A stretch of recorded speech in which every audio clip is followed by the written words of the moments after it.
What is the goal of a comparison operator here? We can say a comparison operator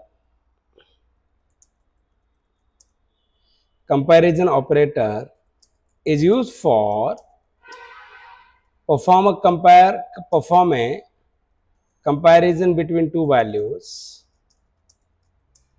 and generate a result value either true or false. Yes or not? Basically अगर हम comparison operator की बात अगर हम करते हैं, याद रखिए कंपैरिजन ऑपरेटर का मतलब होता है कि हम दो वैल्यू को कंपेयर करते हैं, यस और नॉट, दो वैल्यूज को कंपेयर करते हैं और उसका जो रिजल्ट रहेगा ये रिजल्ट आइदर आपका ट्रू होगा नहीं तो फॉल्स होता है. देखिए राइट और नॉट. जैसे मैं अभी हम एक बार पूरा ऑपरेटर बनाते हैं, एक चार्ट बनाते हैं ऑपरेटर एंड मीनिंग, उसके बाद में हम हर एक ऑपरेटर का एक बेसिक एग्जांपल लेते हैं. Okay guys, we can say comparison operator is used for to perform a comparison between two values and generate a resultant value either true or false. We'll check here operator and we have to write a meaning is here.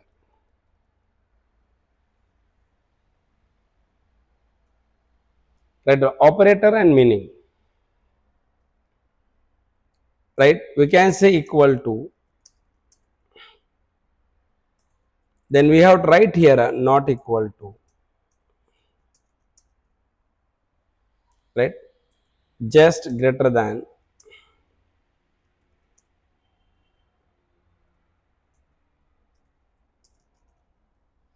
Less than.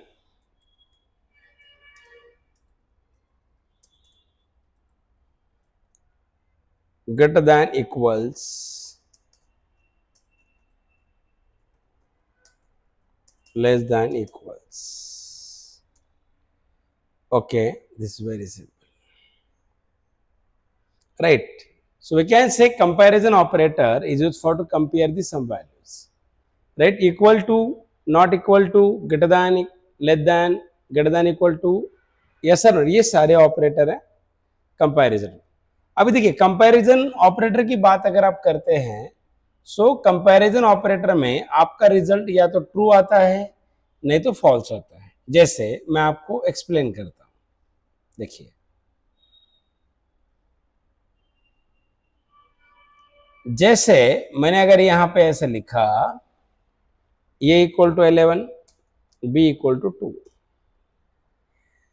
That is guys ये हमारी memory है और इस हमारी memory के अंदर दो block है, एक का नाम है ये और एक का नाम है बी. ये चीज आप ध्यान में रखिए,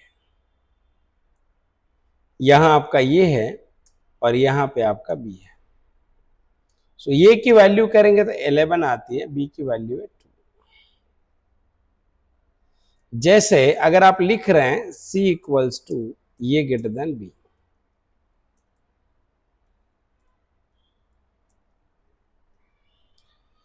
दैट इज 11 ग्रेटर देन 2. देखिए अब इस कंडीशन की बात अगर आप कर रहे हैं, क्या 11 2 से बड़ा है? यस, अगर आप इसे देख रहे हैं तो ये कंडीशन आपकी सेटिस्फाई होती है. Condition is a true, condition satisfy कर रही है. अभी कंडीशन अगर आपकी सेटिस्फाई करती है तो सी में ट्रू आ रहा है, यस और नॉट.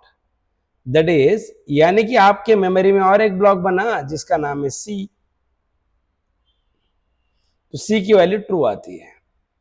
अगर सी की वैल्यू ट्रू है मतलब ये बी से बड़ा है. अभी अगर आप सी को प्रिंट करेंगे, इमेजिन अगर आप सी को प्रिंट कर रहे हैं, प्रिंट ऑफ सी अगर आप करते हैं, जब आप प्रिंट ऑफ सी करेंगे तो गाइज ये जो सी है यहां आ रहा है तो सी की वैल्यू ट्रू आती है, जो सी है उसकी वैल्यू ट्रू आती है. Yes sir not? ग्रेट, चलिए करे run, I will execute it.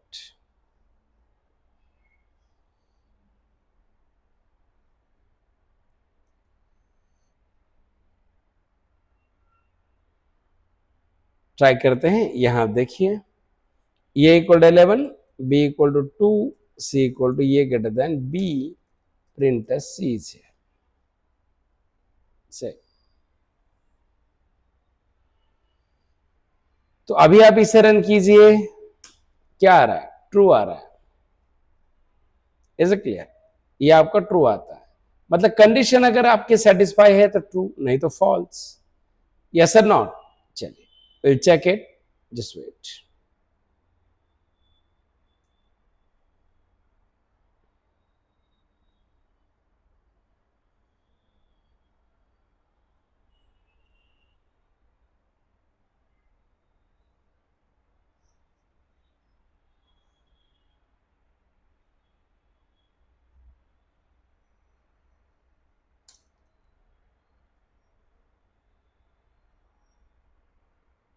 Now अभी अगर आप यहां आते हैं, इसे लेस देन कीजिए आप। अभी अगर आप इसे लेस देन करेंगे तो कंडीशन आपके कैसे काम करते हैं हम ये भी देख लेते हैं। राइट, अभी अगर आप यहां आते हैं और इसे लेस देन करेंगे तो how it works, just wait. यहां पे अभी अगर आप आ रहे हैं, देखिए ये आपकी मेमोरी है, यस और नो? और ये अगर आपकी मेमोरी अगर है तो इस मेमोरी के अंदर दो ब्लॉक हैं, एक ये, एक बी और एक सी। ये आपका ये है, बी है और सी है। ए की वैल्यू अगर आप कर रहे हैं 11, बी की वैल्यू अगर कर रहे हैं 2, यहां पे अगर आप आ रहे हैं 11 लेस देन ऑफ 2।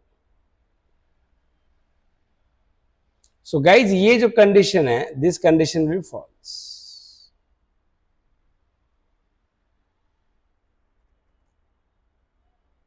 ये कंडीशन फॉल्स है तो ये जो सी है, सी के अंदर फॉल्स वैल्यू जाएगी।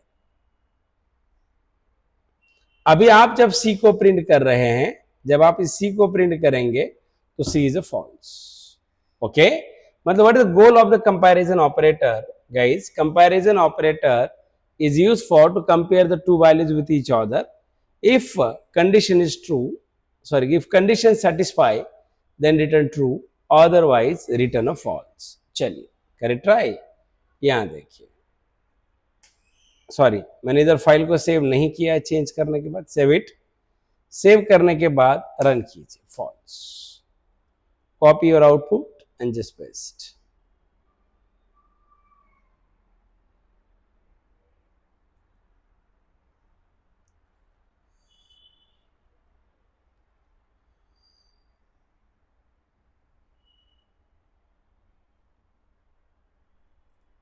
Next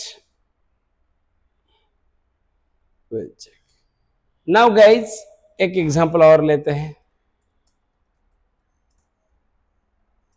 example using double equal to and not equal to operator.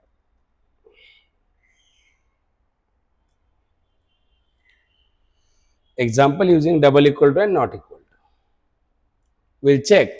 एक एग्जांपल रुकिए, एक minute. Now see the example using double equal to and not equal to operator. Yes, okay, कैसे होगा आई विल एक्सप्लेन यू। मान लीजिए मैंने अगर यहां लिखा ये equals to 11, B equals to 12। अगर मैं यहां इस तरीके से लिखूं सी इक्वल टू ये equal equal B, D equal to ये नॉट इक्वल बी। अब चलिए, if I print here, print C, print D, ऐसे करते हैं। ओके, अब चलिए मैं आपको पूरा का पूरा अच्छे से एक्सप्लेन करता हूं। वेट, यहां आ जाइए, यहां आ जाइए।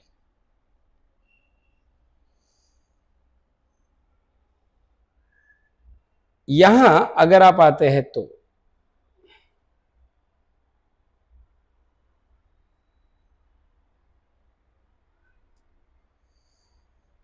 ओके, यहां पे अभी अगर आप आ रहे हैं तो क्या होगा?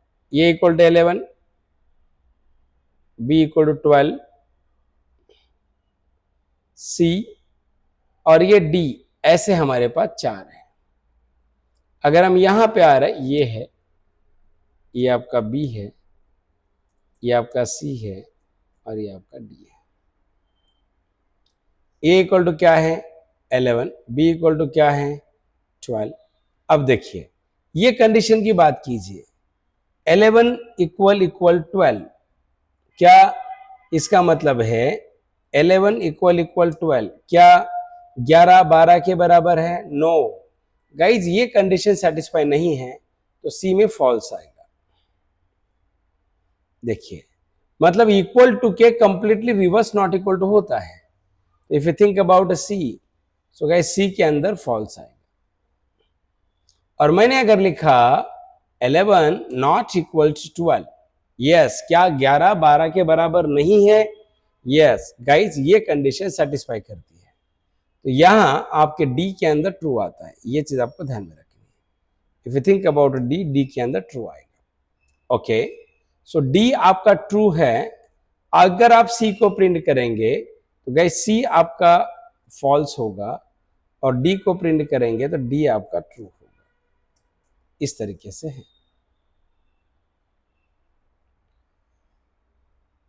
ऐसे है ऐसे। चलिए मैं आपको करके भी दिखाता हूं, वेट, थोड़ा छोटा कर दे इसे। Wait guys, wait wait wait wait, yes. चलिए फाइल सेव, यहां आ जाइए, करे रन। देखिए पहला फॉल्स है, दूसरा ट्रू है, इट्स ट्रू, राइट। तो इस तरीके से कंपैरिजन ऑपरेटर काम करता है। So guys now we have one more operator, that is assignment operator, will see tomorrow. हाँ, हम धीरे धीरे टाइमिंग बढ़ाते हैं। यस और नॉट? तो असाइनमेंट ऑपरेटर हम कल करते हैं, यस और नॉट?